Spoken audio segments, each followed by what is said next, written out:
Solve means to work out the value of the letter. In this case, I'm working out the value of x. My first step is I'm going to expand each of my single brackets separately. When expanding a single bracket, we multiply a term directly outside the single bracket by each term directly inside. In this case, 5 times x will simplify to give us 5x. And 5 multiplied by positive 7 will give us positive 35. Expanding my second single bracket, I multiply the term directly outside. In this case, term directly outside is negative 2. You must include the sign. And then multiply by each term directly inside the single bracket. Well, negative 2 multiplied by x will give us negative 2 lots of x. And negative 2 multiplied by negative 1. Well, you know a negative multiplied by negative will give us a positive answer. So negative 2 times negative 1 will give us plus 2. And the right-hand side, my equation is still equal to 97.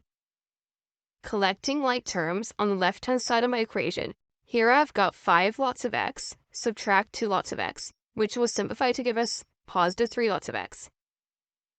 Collecting my number terms on the left-hand side. In this case, I've got positive 35, add 2. Well, 35 add 2, that will simplify to give us positive 37. And the right-hand side, my equation is still equal to 97.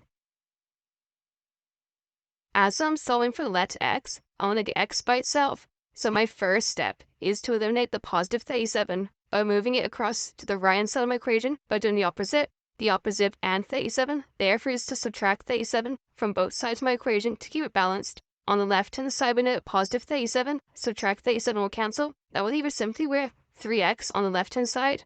And on the right-hand side, I've got 97, subtract 37, which will simplify to give us 60.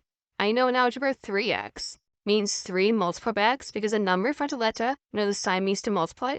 As I want to get the value of single x, the opposite times by 3 is now going to divide both sides of my equation by 3. On the left-hand side, I know 3 over 3 will cancel to leave us with single x, which is exactly what I wanted. And on the right-hand side, I know 60 divided by 3 will give us 20. Your turn to wrap solution in chat. Thanks.